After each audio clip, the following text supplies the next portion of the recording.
No more firing up your e-cigarettes in New York bars and restaurants. As of today, the electronic cigs banned in all the same places as regular smokes. Could this be the beginning of tougher regulations for the cigarette alternative? Here with his take is Dave Dobbins, Chief Operating Officer at the anti-smoking organization Legacy. Hi Dave, thanks for being here. Good afternoon.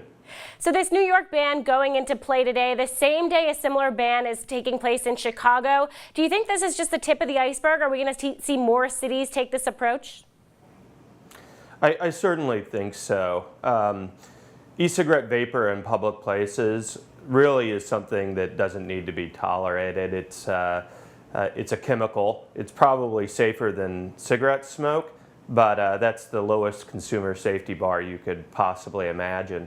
And people just don't want to be exposed to noxious fumes put out by others, whether it comes from an e-cigarette or a regular cigarette.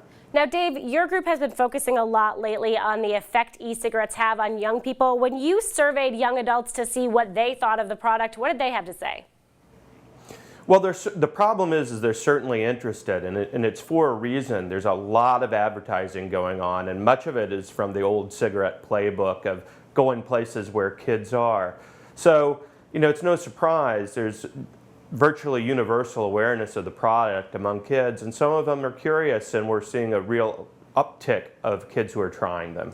Now, we have seen some studies that say e-cigarettes help wean people off of the traditional cigarettes. So what's your take? Are e-cigarettes a way to get traditional smokers to quit, or are they a gateway that's going to bring in a whole new generation of people hooked on nicotine?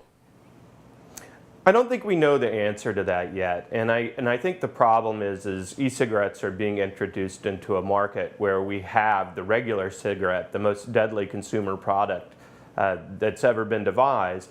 So if it inspires people to use that product, we're going to have a real problem. I would say in a world where they are by themselves, they're certainly not going to be as dangerous as a cigarette, but it's the overall public health impact of how it affects cigarette use among the population. We're going to have to carefully monitor it, and it's a good thing that the FDA is taking steps to regulate e-cigarettes, because it's going to be an important question for public health.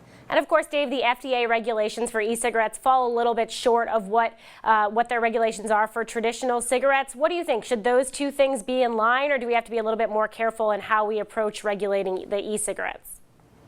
Well, we're happy the FDA has taken a first step here, but in the end, it's going to be incumbent upon them to make sure that e-cigarettes aren't marketed to people under 18. They've taken the step of making it illegal to sell to people under 18.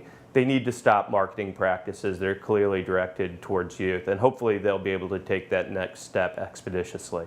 All right, Dave, we'll see if more cities follow in New York's lead, too. Thanks for joining us.